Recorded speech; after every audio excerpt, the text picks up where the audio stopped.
大家好，在聊刹车系统那一篇，我大致跟各位讲了活塞的种类、跟碟盘，还有一些可能产生异音的原因。那今天我们单独的来聊碟刹的改装。那原则上，碟式刹车系统，不管摩托车跟汽车，它都是一样的东西。它的作动原理、改装方式都是一样。那因为我的汽车用的那个对向卡钳，对4还对6我忘记了，我搬家的时候压在最下面，我根本搬不出来。那因为汽车跟机车是一模一样的东西，所以我就拿摩托车的下来做讲解。然后原理跟汽车是通用，只是差别在于说，摩托车的碟式刹车，它所必须应付的惯性没有汽车的大，所以它的体积跟材质会跟汽车的有点区别在。这边先各位声明一下。那以碟刹的改装来讲的话，原厂除了性能车跟一些特装车以外，原厂的刹车多半都是像这一种单向卡钳，然后活塞可能就分了单活塞、双活塞，甚至多活塞。多活塞可能就是3、4、6都有可能。然后这个油压活塞的种类又分了，它的材质有分，可能金属、钛金属，目前大概就这2类金属。那差别就是在于说它的导热性，因为刹车系统作动的时候，它是利用刹车皮去咬住碟盘，然后产生摩擦，进而让车子停下来。那在摩擦的过程中，它会产生热，而且这个热度在汽车上真的很高。如果有在看赛车的朋友可以看到，很多比赛车他们搞到最后，它的碟盘都是红色的，然后它的刹车皮基本上都是处于高温状态，都会冒烟的。那刹车皮背面就是金属，就是铁，然后铁会透过活塞把热导到油槽里面，然后这可能会造成刹车油或者一些油封它们的快速恶化，可能会产生刹车失效。所以比较好的卡钳，它多半都会配特殊合金，可能有掺杂扁像钢，然后高级的就是用钛金属下去做活塞，它就是要避免导热进去。那卡钳又分了单向卡钳跟对向卡钳，这一颗在刹车系统那一篇我就拿给各位看过了。那原则上差别在于说，这个就要先讲到卡钳它的作动原理。那因为这一颗我在准备的时候，我在外面就已经把活塞退出来了，所以我这个可能我稍微摇一摇就拿得出来了。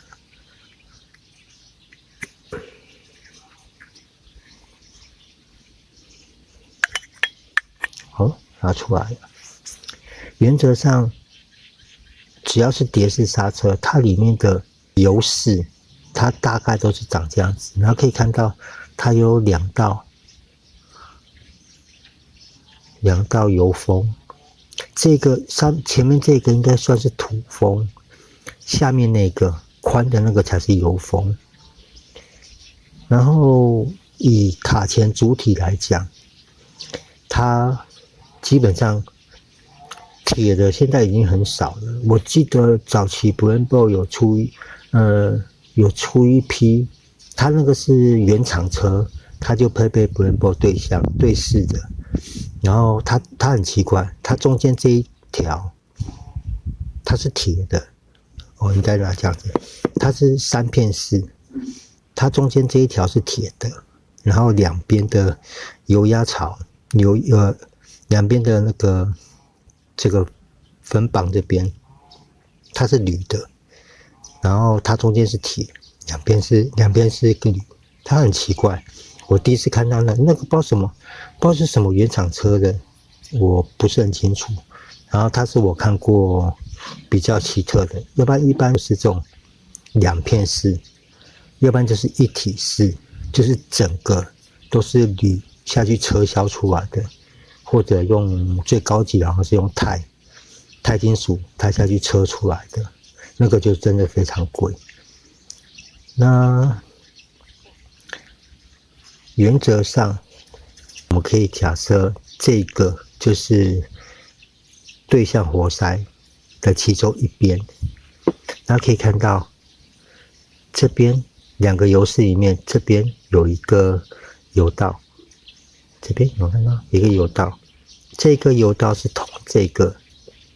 泄油孔的，然后它的压力来源是在这边，刹车油管从这边进去，然后当我们踩刹车或者按压刹车的时候，油压从这边进去以后，从中间这边，油会从那边被挤出来，因为这是相通的。然后这边有一个洞，这2个油室是相通的，然后它的压力来源从中间这边进去，然后这种设计比较简单，它就可以你在施加压力的时候，刹车油可以很平均的对2个油室加压，这就可以确保2个活塞可以同时出来，就不会像我上一片在换这个导销的时候，可以看到我那个刹车就是可能压力不够啦，我在轻压的时候，它一个会跑得比较多，一个跑得比较少，那这种现象就会造成你来鳞片在里面的时候，它本来应该是很平均的往上推，结果它变成是歪一边，这样讲懂我的意思吗？这个就会造成你刹车力道的大大的减弱，而且你如果歪斜的推一边的话，到最后可能会造成这个活塞体会歪斜，甚至造成油封的侧边磨损，这个都是不正常现象。然后像这个，像活塞基本上我目前知道应该就是2种材质啊，一种就是这一种铁的，然后它外面可能镀了一层防锈，然后一些就是特殊涂层，防锈防腐蚀，要不然刹车油它很会咬金属咬漆，所以说可能有些细部的设计会不一样，可能 Andes 的啊，或者 Brembo 一些Elcon 他们那些会针对这个做轻量化，然后可能会有一些不同的设计，这个必须拿到他们的活塞才能下去做比较，所以活塞大概就是这样子。然后再来就是对向卡钳，基本上它在设计比较像这种2片式的，它的设计上就比较特殊。有一种是它油从这边进去，它这边会有一个油道，它先推这个活塞，也不是说先推这个活塞啦，而是它跑法是油从这边进去，然后这边一个油室，然后它会再绕过去。这边刚刚说有一个油管嘛，它会从这边绕过去，然后再针对这边下去做压力的施加。基本上来说，这种形式的还是有，只是可能比较它的设计比较落后，因为它跑的路径太长。然后像这一颗，它应该是它的油从这边进去，这边是不是一个油丝？但是它的油道会直接从这边，它就直接从这边贯穿过来给它，它的路径就比较短，你就可以确保说，你压力从这边进去的时候，两边几乎可以同时受到压力的推挤，然后确保它的活塞可以同时做动。但是理论上是这样子的，那基本上实际操作的话，这个活塞的运作跟这个活塞在管路没有特殊设计的情况下，它一定会有一个延迟，就是这边的会速度比较快，而且力道比较大，这边会比较慢，力道会比较小，所以这就变成说比较高级的卡钳，它里面的这个油道，它都有经过特殊设计。譬如说，以这颗来举例好了，因为那个好的一颗真的太贵了，而且你每次拆装完，它的一些耗材，一些一定都要做更换。然后我目前没有那个资本拿实体拆给各位看，所以我大概用讲解的，油从这边进去以后，它这个油道可能这边会比较细一点。然后这边会比较粗，里面的油道会比较宽，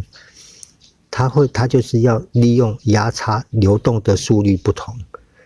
你这边给它一个压力，然后透过油道的粗细不同，造就两边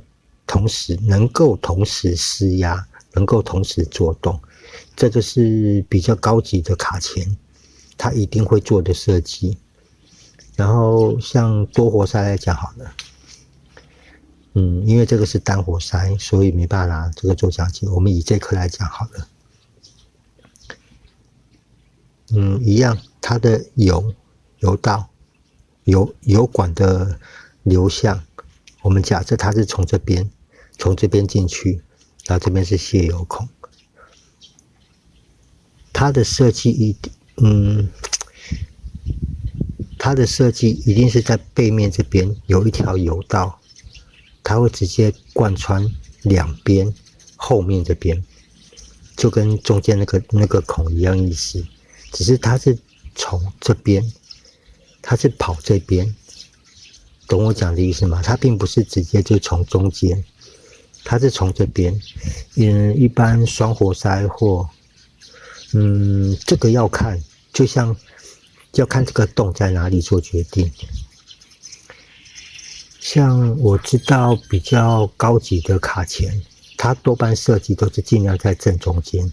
因为第一，它可以确保这一面油进去的这一面，它的压力可以很平均，比较好设计。然后它比较麻烦的就是另外一边，它比较麻烦的就是另外这一边的设计。然后他们的设计方式一样，就是如果是跑这边的话。多活塞，它一定是这边的油道比较细，然后再慢慢的变大，懂我讲的意思吗？然后为了应付因为距离比较长，可能会有油道上设计的困难点，所以后来就出现了大小活塞，就是意境活塞。以双活塞来讲，它可能就是一个大一个小。但是意境活塞它还有个作用，还有一个做动的原理，就是以摩托车来讲，它的固定点在这边。你今天如果说这个活塞它先动的话，这颗如果这颗活塞它先做动的话，因为会有压差，如果它先油道管从这边进去的话，如果油道设计不良，这个活塞会先做动，然后当这个活塞先做动的时候，它会造成卡钳的扭曲，然后进而会影响刹车效能跟整个刹车的稳定性。所以原则上来讲，一样的油压，你推小活塞它会比较快，推大活塞反而会比较慢。所以说一般来讲液晶活塞都是还是那个道理，就是你要看你的油道入口在哪里。一般来讲油道入口的第一颗一定是大活塞，然后慢慢的会变小，这个是液晶活塞。然后以对向活塞来讲，它的好坏就跟刚刚讲的活塞的作动的速率，就是它要确保以对向卡钳来讲好了，它要确保两个都能同时的作动，而且两边都能施加同样的压力去挤压碟盘，然后造成它车辆停止的这个力道。早期有一些国产的卡钳很让人诟病的就是可能踩到底没刹车，或者说你刹车含住以后，就是可能你轻拉刹车拉杆，或者说踩刹车的时候你只要踩住，它会慢慢的沉，但是慢慢的沉它不见得是卡钳主体的问题，它很有可能是刹车总泵的问题。但是早期的改装卡钳都会有这个，或多或少都会有这个毛病存在。其实一颗好的卡钳，它必须兼顾到两颗活塞，对向卡钳它必须兼顾到活塞作动的速度跟施加的压力以外，它还必须兼顾到当我们刹车踩住的时候，两边的力道能够一直维持住，而不会产生泄压。因为以管路设计的话，像中间这边两片式的话，中间这边其实碟式刹车那个油压那个力道真的非常大，油压的力道非常大，所以说它还必须去兼顾到说，当持续的压力给它的时候，两边的活塞能不能够维持一样的推力，然后能够维持住这个时间，直到刹车松掉以后。好的卡钳在这方面一定都会有做这方面的测试，作动的速度，然后施加的力道，还有持压的时间，能不能都达到两边的平均。越高级的卡钳它越讲究这个东西。然后大致上再来就是卡钳的固定方式，像以卡钳的固定方式，旧型的一定都是像这样子，它锁的方向跟轮轴的轴心是同方向的，这个是传统的碟式刹车。但是在新型的碟式刹车上面出现了所谓的辐射卡钳。所谓的辐射卡钳就是轴心是一个方向，但是它锁的方向是跟轴心成90度。譬如说像这样子好了，传统的是这样锁进去，但是新式的话，它的这个座它是做这样子的，然后它螺丝是往这边锁，它锁的方向跟轴心是成90度夹角。这样讲懂我的意思吗？那它的好处就是，因为其实可以看转接座就看得出来，转接座它这边会做一个，包住这个的弧度，因为这种锁的方式，它会让在刹车的时候会让卡钳产生一个类似剪刀的一个剪力效果。这久了它会造成，有人说是它会松动，或者说力量会因为那个剪力而去卸载掉。然后在辐射卡钳上，因为它像这个锁点一样，就因为我装了这个转接座，所以看不太出来。正常来讲，我们这样讲好了，像这一颗就是传统的锁法，它轮子在这边，碟盘在这边，然后表示轴心就是这边嘛。它锁的方式就是跟轴心平行。那新式的话，它是这样子锁进去，然后它整个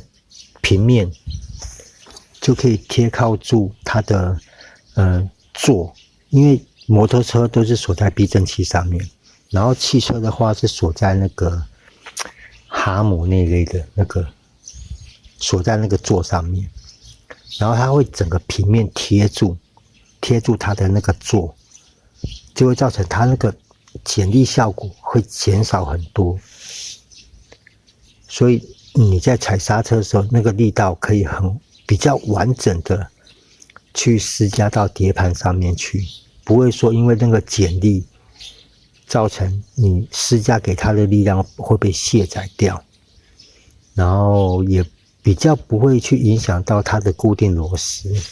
其实看我的螺丝可以看到，我在上一片换导销的那一片，我还是内六角螺丝，然后2颗原厂。我后来就是有考虑到说，这样讲可能有点，就是原厂的螺丝，它毕竟它必须负担着品牌的形象、品牌的口碑，所以它的螺丝的材质一定会比较好。反而市售的一些螺丝，其实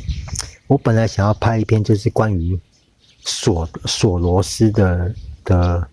一部影片，这个我再想想看该怎么拍。然后我就是顾虑到说，原厂的螺丝它的材质，它不可能说，因为这种东西可大可小啊。今天如果说因为原厂螺丝的设计不良，或者它的材质不良，导致刹车的时候断掉，导致使用者受伤或干什么，这个品牌这样子的话，品牌必须负担很大的责任。所以原则上，原厂的螺丝它比较不会有那种瑕疵的存在。所以后来我想想，我还是换上原厂螺丝好了。所以就会变成现在看到我4颗都是原厂螺丝。当然了，因为我换了副厂的转接座，就算螺丝出问题，我也不太可能凹原厂。当然是希望不要出事啊。那题外话，那以刹车系统的改装的话，除非有特殊需求，其实改装刹车有点像是双面刃，你换加大碟盘，不管摩托车、汽车都一样，只是在摩托车上影响会比较小，因为摩托车它不用应付那么大的惯性，所以它的东西都会比较小，然后重量也会比较轻。在汽车上，如果你换装加大的碟盘，重量势必一定会比较重。你换装对向的卡钳，重量也会势必的比较重。以汽车来讲好了，汽车有一个俗话说，车身重量减10公斤可以多1马力，簧下重量如果减轻1公斤就可以多1马力，这个是一个很通俗的说法啦。那我们在为了加强刹车效能的情况下，装了加大碟盘，装了对向活塞，那势必就虽然你的制动效果提升了，但是势必这些重量会去拖累引擎的输出、马力的输出，所以我才会说，其实改装刹车是一个双面刃。你过度的改装，而且你过度的加大碟盘，甚至装载多活塞、改装多活塞的对向卡钳，都很有可能造成原厂设计的那个卡钳固定座，因为毕竟，基本上除了你有办法开到定制的车辆以外，要不然所有的市售车，它的那个刹车卡钳座，它都是固定的。然后它原厂会配多大的卡钳，多少力道的卡钳，这都是固定的。你如果今天假设一台喜美，它在没有做这个座的强化的前提之下，它装了可能 GT3 赛事或者那种高级赛事它的刹车系统的话，你在高速下去做刹车的效果，很有可能会导致这个座的撕裂，甚至可能整个座就断掉都有可能。所以你如果要做加大碟盘跟卡钳的升级的话，建议可能就是升一级就好。可能碟盘可能就像我这样子，以摩托车来讲好了，因为碟盘都是以厘米下去做计算，像汽车可能是286的，可能就升级到300或者320，就是你那个级数你不能一次跳太多。然后卡钳也是，卡钳你尽量不要说，其实卡钳的影响比较小，重点是这个碟盘，因为碟盘越大，你换装的碟盘越接近轮框的外径，的前提是卡钳装得下去。你碟盘越大，它这个施力的类似杠杆原理，它会比较明显，它就比较能够轻松的把车子刹停下来。所以说，改装刹车，建议就是适度，你不要可能15寸的轮框，你加到18、20寸，然后再把刹车碟盘加到极限，这个可能到最后你那个刹车卡钳的那个座会受不了。然后这个是整套改装上，然后再来就是油管，刹车油管它原则上都是像这一种，外面是橡胶，然后中间会有一层编织的金属的编织网，然后里面有的是铁氟龙管，就是一些防油耐压管，原厂都是这一种。然后改装型的话，它就是里面可能是铁氟龙管，一样就是耐压类的软管，然后一层橡胶，橡胶里面一定会有编织网，然后外面还会再有一层金属的编织网。因为这种管子你在接受刹车油压的力量的时候，这个会承受到很大的压力。你如果久了，其实刹车油管它有点类似耗材，只是它并不那么容易的坏，在正常使用状况下。刹车油管的改装重点就是，如果你有改，以汽车来讲好了，如果你有改刹车总泵，或者说像摩托车你有改那个刹车的油压缸的话，可能油管要做个更换会比较好，因为那个它的是你踩了多少或握了多少，它的压力都会被放大。然后当活塞已经刹到已经顶出来到极限的时候，如果你继续施加压力，多余的压力就会在油管上施压。如果你的油管状况不是很好，可能就会膨起来。这个如果仔细看的话，但是这个很难去观察。如果你真的以摩托车来讲好了，你的油压的拉杆，你刹车拉杆一直按压它，压到最后压到不行还是继续压的话，可以观察到它管子的某一个部分，管子本体会变很硬，然后管子的某一个部分可能会有膨胀的现象。所以油管除了安全以外，还要去检查。所以说油管换不换这个没有说一定，但是如果你有改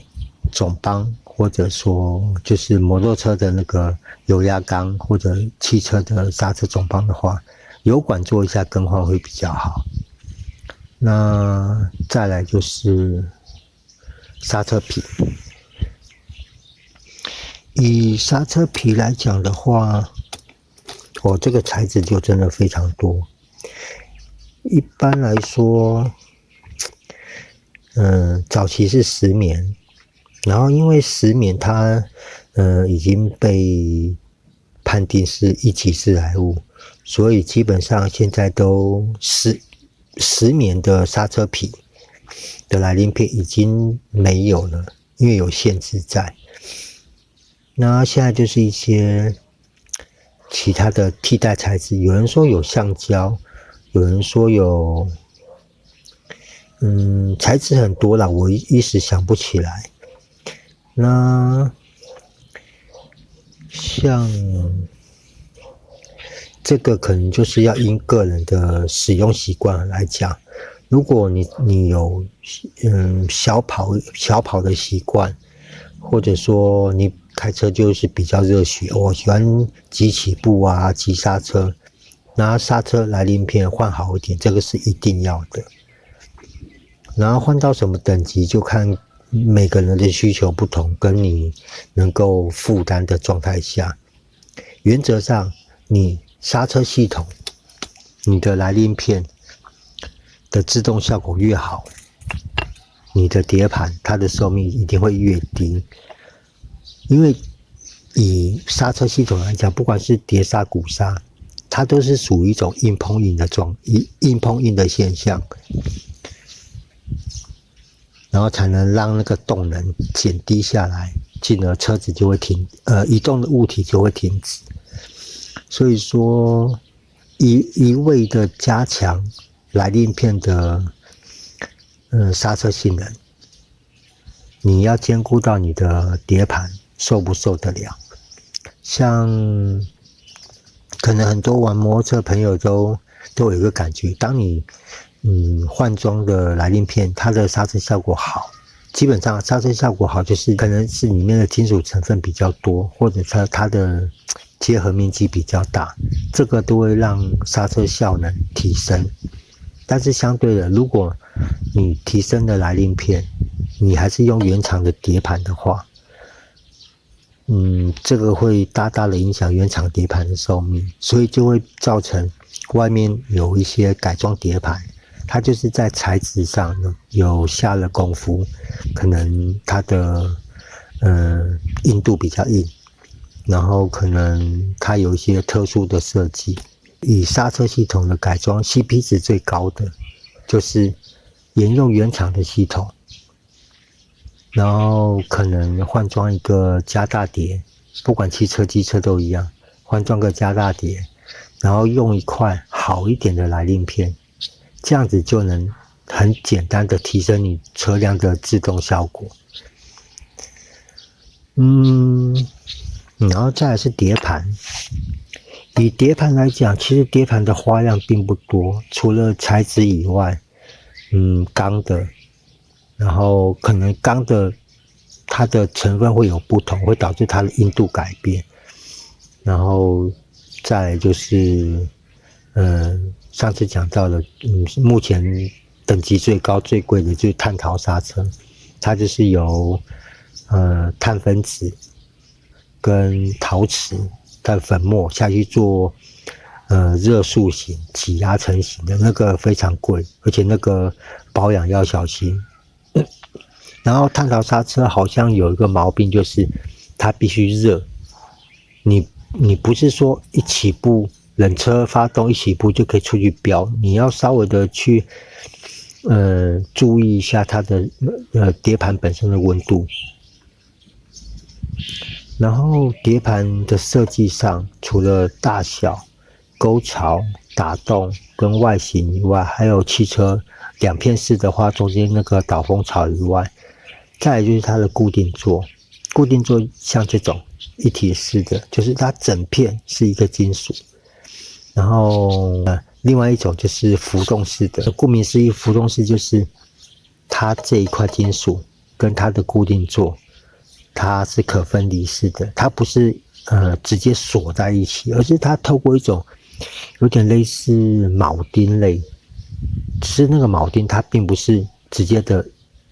把两个锁死在一起，而是它会有一个活动间隙，它比较小。其实像一体式碟盘敲，它是这种声音，但是浮动式有时候敲，它会有一种松松的感觉。好啦，那大致关于刹车的改装就到这边了，谢谢各位，拜拜。